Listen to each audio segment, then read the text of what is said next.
Sandra bertemu dengan pria yang nantinya menjadi suaminya, David, pada saat masih berada di bangku SMA. Selepas SMA, keduanya masuk ke perguruan tinggi yang sama, kemudian mereka menikah dan mulai membangun rumah tangga. David berprofesi sebagai penjual asuransi dan dia mendapat banyak uang dari pekerjaannya. Sedangkan Sandra sibuk dengan tempat pelatihan kuda miliknya. Sandra sangat menyukai kuda dan pastinya kandang menjadi tempat favoritnya melebihi yang lain. Pada 19 November 1998, Sandra sedang mengurus seekor kuda dan entah bagaimana kuda itu menjadi ketakutan dan menendang kepala Sandra. Tendangan kuda ini membuatnya nyaris tak sadarkan diri dan kepalanya mengalami pendarahan. Dalam kondisi bercucuran darah dan lemas, Sandra masih bisa berjalan ke rumah tetangganya untuk meminta bantuan. Sandra segera ditolong tim medis. Setelah cedera kepalanya itu, Sandra mengalami depresi dan perubahan suasana hati. Hal inilah yang memicu buruknya hubungan pernikahannya dengan David. Sandra harus terus mengonsumsi obat antidepresan yang dijalaninya selama sekitar 18 bulan setelah kecelakaan tersebut. Pada 29 Maret 2000, David menelpon 911 dan melaporkan bahwa istrinya mencoba bunuh diri untuk yang kesekian kalinya. Tetapi rupanya yang terakhir ini benar-benar telah merenggut nyawanya. David memberitahukan Sandra telah menembak kepalanya sendiri. Tim medis tiba dan Sandra langsung dilarikan ke rumah sakit, namun dinyatakan telah meninggal dunia. Usia Sandra masih 40 tahun. Polisi memeriksa rumah Sandra dan di dalam kamar Sandra ditemukan senjata semi-otomatis 9 mm yang memang disimpan oleh keluarga ini untuk tujuan perlindungan. Saat David ditanya polisi, dengan terus terang dia mengakui sedang mengalami masalah rumah tangga dengan Sandra dan mereka bahkan tidur terpisah.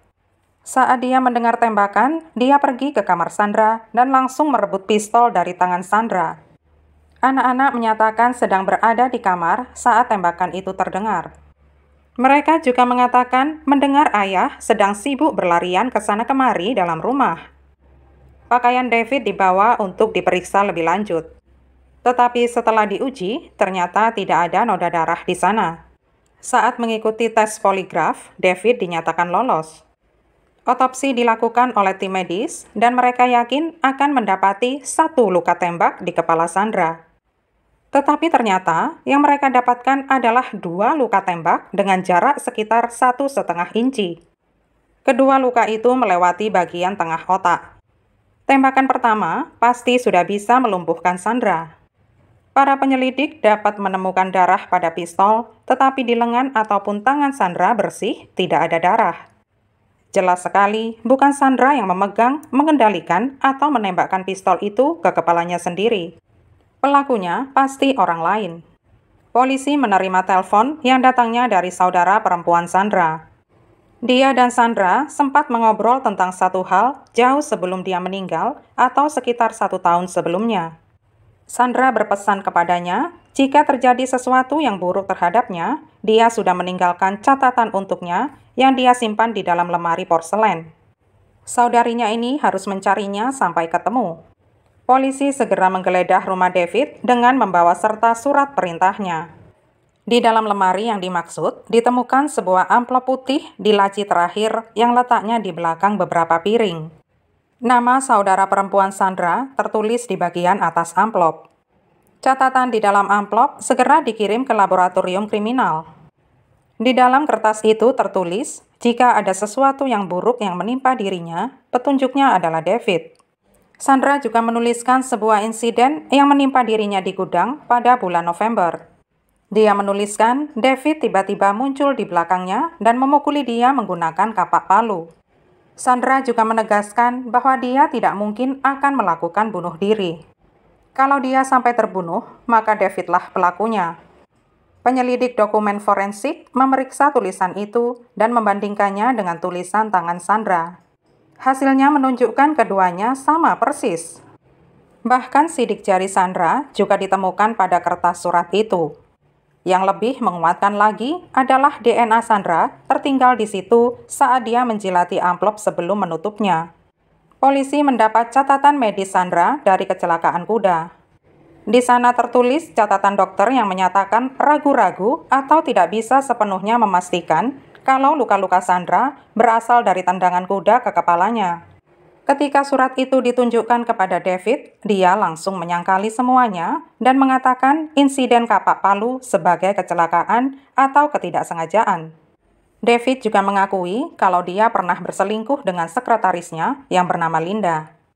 Menurutnya, Sandra sudah tahu akan hal itu. David memberikan voicemail Sandra di telepon kantornya. Menurut David, itulah yang akan membuktikan bahwa Sandra benar-benar bunuh diri. Padahal, Sandra tetap mencintai David dan dia tidak pernah terpikir untuk meninggalkan David, terlebih anak-anak mereka. Karena itulah, Sandra akan berjuang supaya pernikahannya berhasil. Bagi Sandra, yang terpenting dalam hidupnya adalah keluarga. David bersikeras kalau insiden di kandang kuda itu murni kecelakaan dan Sandra menembak kepalanya sendiri sebagai upaya bunuh diri. Dia juga mengklaim senjata itu bisa menembak double. Jadi, sekali tarik pelatu, 2 tembakan dilepaskan. Pistol pun dikirim kepada ahli pistol untuk pemeriksaan lebih detail. Senjata spesifik tersebut sebenarnya dirancang untuk alasan keamanan dan tidak akan melepas 2 kali tembakan kalau pelatuknya tidak ditarik. Pengujian menunjukkan senjata jenis ini memerlukan tekanan sebesar 5 kg pada pelatuk untuk melepas tembakan. Berdasarkan cedera kepala Sandra, dia pasti akan langsung lumpuh setelah tembakan pertama. Dia tidak akan mampu memberikan tekanan sebesar 5 kg pada pelatuk untuk kembali melepas 1 tembakan lagi ke kepalanya sendiri. Tim medis dengan yakin menyimpulkan kalau Sandra meninggal karena dibunuh, bukan bunuh diri. Pada tahap awal pemeriksaan, pakaian David hanya dilihat dengan mata telanjang oleh para penyelidik karena mereka sudah terlebih dulu diberitahu kalau itu kasus bunuh diri. Barulah pada pemeriksaan kedua, mereka menggunakan mikroskop bertenaga tinggi untuk menelitinya. Di bawah pembesaran tingkat tinggi, mereka menemukan setitik noda yang sangat kecil yang diidentifikasi sebagai noda darah yang tidak akan terlihat oleh mata telanjang. Ternyata ada juga noda darah yang terciprat dengan kecepatan tinggi yang ditemukan di lengan belakang kaos David. Dengan semua bukti baru ini, David ditangkap dan didakwa dengan pembunuhan tingkat pertama. Dia tetap menyangkal terlibat. Versi terbaru David adalah saat dia menemukan Sandra tertembak, Sandra sempat terbatuk dan begitulah darah terciprat ke bajunya. Apa sebenarnya motif pembunuhan Sandra? Selama penyelidikan, polisi mengetahui kalau Sandra dan David sedang terlilit hutang besar. David diketahui sudah membeli polis asuransi jiwa sebesar $500.000 atas nama Sandra. Jaksa juga berpendapat bahwa Linda, pacar David, mendesaknya supaya meninggalkan Sandra.